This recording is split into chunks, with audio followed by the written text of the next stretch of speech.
Welcome back to the channel. As you can see, most of my viewers aren't already subscribed. If I could please ask you to hit that like button and subscribe, it will really help the channel grow and it will keep you up to date with my latest content. Now, on with the video. So, when I think back to my childhood, I think of all the cartoons I used to watch on Nickelodeon, along with one live action show as well, that being Drake and Josh, a great show that still has a huge cult following today. Back in the mid-noughties, this show was one of the most popular shows on the network, and now it's time to see how good the pilot really is.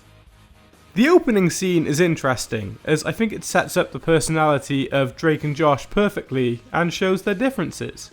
Drake, who is disgusted at seeing his mother kissing someone, takes control of the situation and blows a whistle to make them stop. At which point, Josh runs in the room panicking with a mop. This is great as it shows Drake as a cool, calm and in control person, whereas Josh is awkward, anxious and kind of aloof. Their parents then announce their engagement and the changes to their lives and their children's lives as well. Drake reacts very badly, while Josh excitedly hugs him and pulls him into the air. This is weird, as I think they're trying to push Drake into the everyman character archetype, which just isn't him.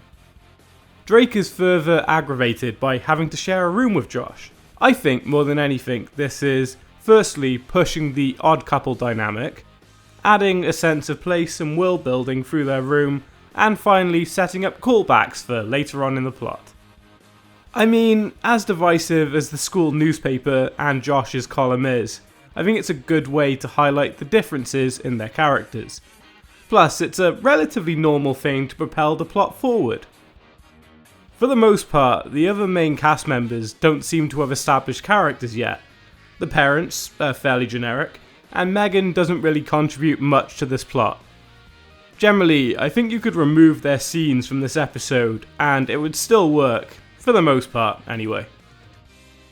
I get that Josh is insecure, and it's a great part of his character growth, but I think his belief that he can only give good advice while dressed as a lady, this being Miss Nancy, is bizarre and unnecessary. I mean, by modern standards, this has aged poorly and isn't funny. I just think Josh using a general alias and realising over the plot to just write as himself still delivers the message, without the need for Miss Nancy or the blackmail. I think Drake exploiting Josh's knowledge and the role of Miss Nancy to try and get her a girl is very creepy and mean-spirited. It doesn't do a great job of selling him as a protagonist of a TV series. So with that said, Drake pretends to be interested in poetry and cooking to show Tiffany that he is a sweet and sensitive soul. I don't know if it's the plot or the acting, but the whole scene is just so obvious and incredibly cringe to watch. Josh reluctantly agrees to cook Drake and Tiffany a meal. Tiffany's hench boyfriend turns up and mistakenly thinks that Josh is the one with his girlfriend and challenges him to a fight, which utterly terrifies Josh. This is finally the main conflict of the episode, just over halfway through the runtime. I know they needed to establish the characters in place, but still, it took too long. As a side note, Tiffany thought her boyfriend threatening Josh was romantic. That's truly the scary thing if you ask me.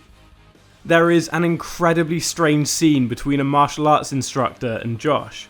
He only agrees to help after being paid a lot of money. This scene ends with an equally as weird training montage. I don't really think it adds much, if anything, to the plot. As you can imagine, Josh turns up for the fight, ready and determined, but gets knocked out with one punch. It was slightly anticlimactic, but given how little of the plot was dedicated to this, I think it's fine. It is what it is.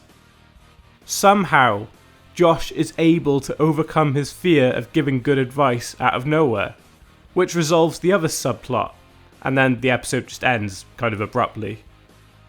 I think the issue with this pilot is that it feels like it has two weak subplots and some world building.